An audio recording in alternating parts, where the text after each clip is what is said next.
You have been sold a comfortable lie.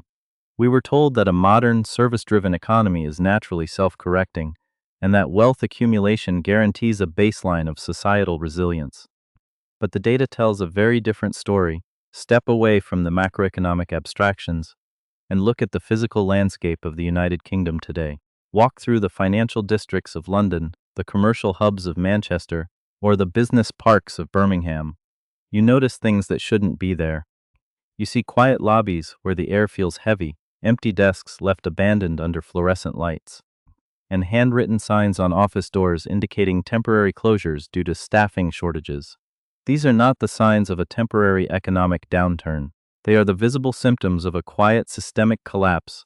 The numbers underneath this landscape are staggering. A single data point completely undercuts the myth of a prosperous, balanced workforce.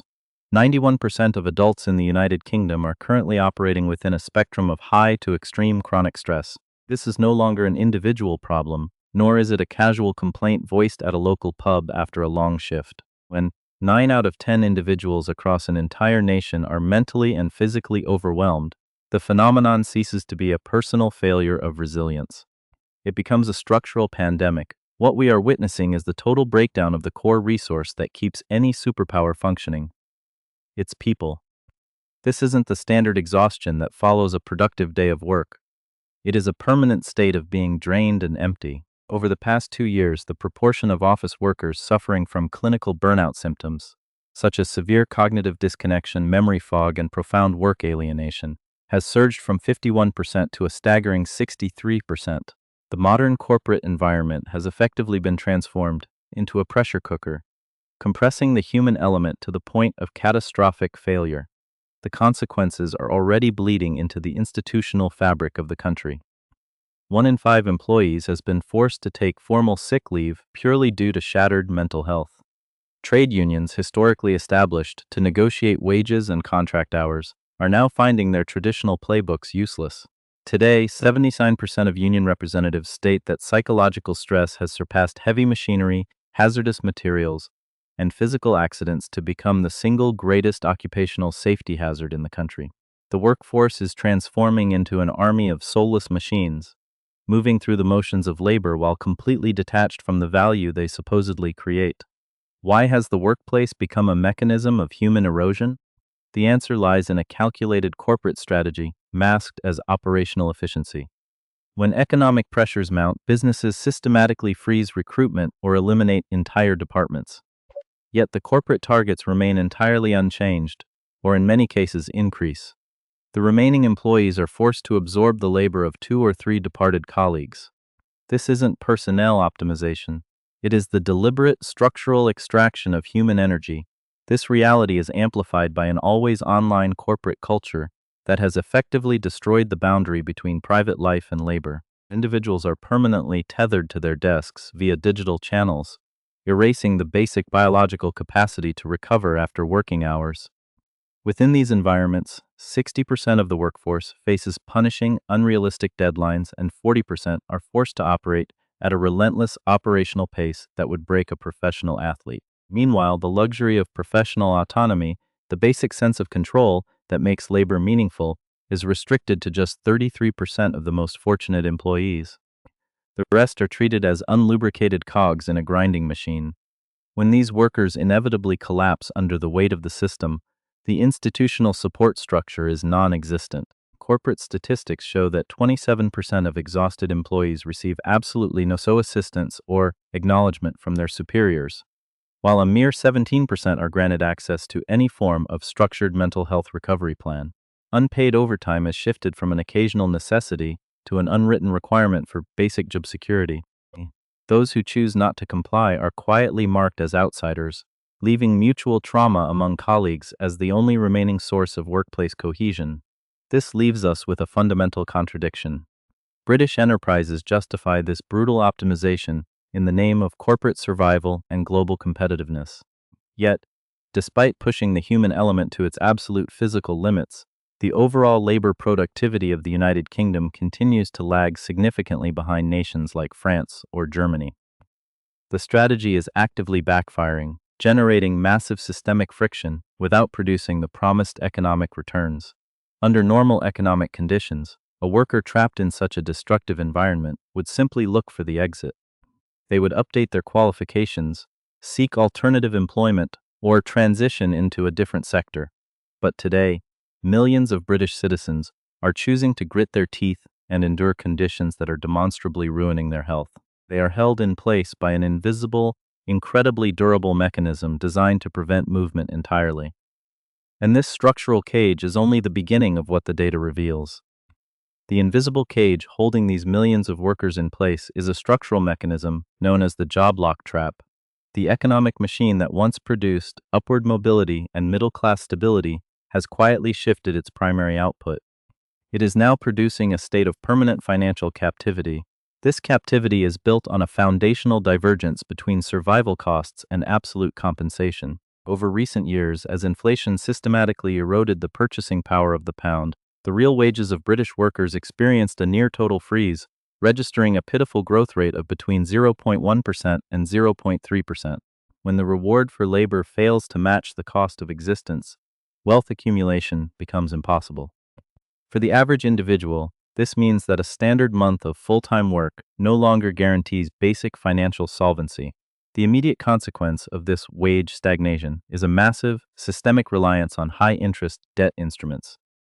Across the country, 48% of the working population is currently forced to utilize credit cards and overdraft facilities not for luxury purchases, but to cover fundamental survival needs like groceries, heating, and water bills.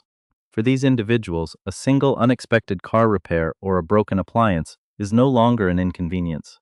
It is a direct pathway to financial ruin. This constant reliance on credit has completely wiped out the concept of personal savings. Data indicates that 56% of British workers cannot manage their existing debt burdens while simultaneously setting aside funds for the future. Furthermore, 43% of employees admit that after their essential monthly expenses are processed, their bank accounts are entirely empty. The concrete human consequence is the death of long-term planning. An entire generation is living exactly one paycheck away from destitution, unable to build a buffer against the unpredictability of life. The pressure is compounded by the structural reality of the UK housing market, with mortgage interest rates experiencing a meteoric rise of up to 69%.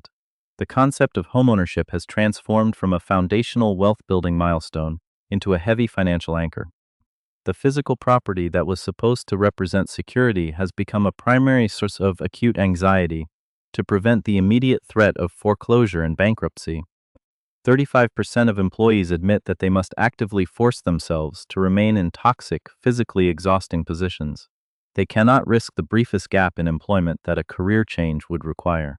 This pressure has forced 5.2 million individuals to take on a second job, while an additional 10 million are actively planning to do the same. The traditional aspiration of climbing the corporate ladder has been replaced by a desperate struggle to climb out of an overdraft hole, leaving no cognitive space for professional ambition or self-determination to understand the physical reality of this statistical landscape. You only have to look at the shifting commercial dynamics of high streets outside the major metropolitan cores. Walk through a mid-sized town like Swindon or Dudley, and the macroeconomic data takes on a concrete form. The local economy is visibly hollowed out, characterized by a distinct pattern of retail vacancies, charity shops, and short-term loan vendors. Step into a local independent hardware store that has managed to survive on a secondary commercial street. The owner, a long-term resident named David, stands behind a counter that sees a fraction of the foot traffic it did 5 years ago. He doesn't need to read national reports to understand the job lock trap. He sees it in the ledger books of his customers. People come in asking to patch up old tools rather than buying replacements, or they ask to pay on credit for basic home maintenance supplies. David notes that the local trade workers he has known for decades are working 12-hour days, 6 days a week, yet they are visibly thinner, more exhausted, and increasingly falling behind on their commercial accounts. They are working harder than ever before, but they are trapped in place by fixed costs that rise faster than their invoices. When financial debt occupies the human mind completely, it functions as a highly effective mechanism of social control. A persistent fear of losing income systematically strips a workforce of its collective bargaining power and individual agency. A worker who is terrified of losing their home or failing to feed their children will not demand safer working conditions, will not challenge toxic management practices, and will not risk transitioning into an innovative but unproven sector.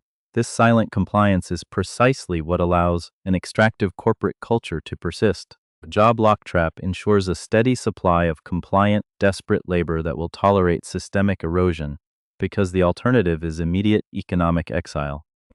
We are witnessing the creation of a closed economic ecosystem where prosperity is simulated at the top through the systematic burning of human capital at the bottom.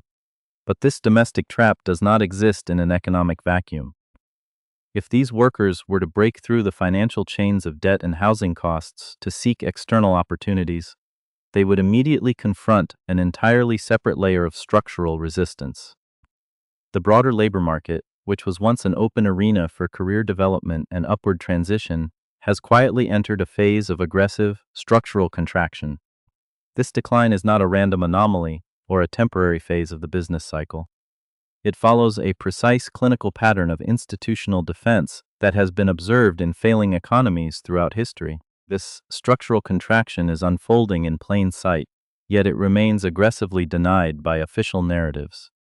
The paradox of the current British landscape is that while the physical evidence of exhaustion is impossible to miss, the institutional mechanisms of the state and the corporate media are actively engaged in a campaign of statistical misdirection. The systemic decay of the workforce is repackaged as a triumph of economic modernization, creating a profound disconnect between lived reality and public declaration. The evidence of this chilling effect is woven directly into the daily vocabulary of the modern labor market. Consider how the concept of chronic exhaustion is systematically sanitized by corporate communications departments. A widespread physical and cognitive collapse is framed as a personal resilience deficit or a failure of individual time management. When employees are forced to take medical leave because their nervous systems are entirely shattered, the state records these absences under broad, sanitized categories of economic inactivity. This linguistic pivot shifts the moral and financial responsibility from the structural parameters of the market onto the individual vulnerabilities of the worker. This manipulation extends deep into the realm of data architecture, where the true extent of the structural contraction is intentionally obscured. Official employment figures are routinely presented as a testament to economic strength, highlighting low baseline unemployment rates to simulate stability. Yet the data omits the explosive rise of hidden underemployment and involuntary part-time arrangements. A worker trapped in a rolling sequence of zero-hour contracts, or an individual forced to balance multiple precarious gig economy roles simply to stave off immediate bankruptcy, is counted identically to a worker holding a secure, unionized, full-time position. The metric has been entirely detached from its original purpose. It no longer measures societal well-being, but serves instead as a defensive barrier against public panic. The direct result of this institutional gaslighting is a pervasive atmosphere of silent compliance across the corporate hierarchy. Workers are acutely aware of the narrowing entry portals of the market, which translates into a terrifying reality: the total suppression of employee agency. Despite a relentless inflationary cycle that has driven up the cost of basic commodities, 71% of on-site employees state that they do not dare to initiate a conversation regarding a wage increase. Furthermore, 49% admit that they actively choose to remain silent in the face of profound structural injustice, safety violations, and uncompensated labor demands. The calculation is entirely defensive. The absolute certainty of severe toxic exploitation inside the current machine is deemed preferable to the volatile, unpredictable gamble of immediate termination. If these structural dynamics are permitted to continue their current trajectory, the long-term implications for the nation transcend simple fiscal metrics. We are observing the gradual, permanent degradation of a society's foundational infrastructure. An economy that relies on the systematic erosion of its human capital to maintain its headline profit margins is operating on a model of deep structural unsustainability. When the collective psychological and physiological reserves of a population are completely depleted, the institutional safety nets established to protect that population inevitably collapse under the weight of the demand. The primary line of defense, the National Health Service, is already demonstrating the advanced stages of this systemic failure. The institution has transformed from a proactive wellness apparatus into an overloaded triage center, where 67% of workers seeking acute psychological intervention are placed on indefinite waiting lists. For these individuals, the delay is not a matter of bureaucratic inconvenience. It represents a period of profound cognitive decline, during which 37% experience a total erosion of their remaining professional capacity and 9% are forced to exit the workforce permanently. The safety net has become a mechanism of compounding trauma, trapping the vulnerable in an inescapable feedback loop of exhaustion, waiting, and further deterioration. The economic consequence of this human depletion is a permanent reduction in national competitiveness.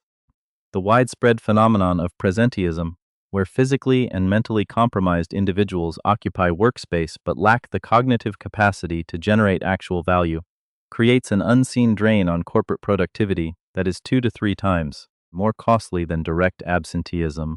The national budget is systematically bled of billions of pounds annually to manage the fallout of this exhaustion, even as the corporate structures responsible for the damage continue to demand higher targets from a shrinking pool of functional labor.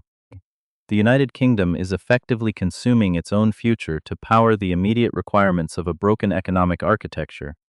This raises a stark, inescapable question that mainstream analysts systematically avoid. When an economic system achieves its superficial stability only by demanding the total physical and mental capitulation of the people who keep it running, what exactly is that system protecting? If prosperity can only be maintained by transforming an entire generation of honest, productive citizens into an army of silent, exhausted captives of debt and corporate survival, then the metric of success itself has become an indictment. We are left looking at a superpower that has mastered the art of industrial efficiency at the cost of its own humanity, leaving us to wonder, how much longer can an empire stand when its foundations have already turned to ash?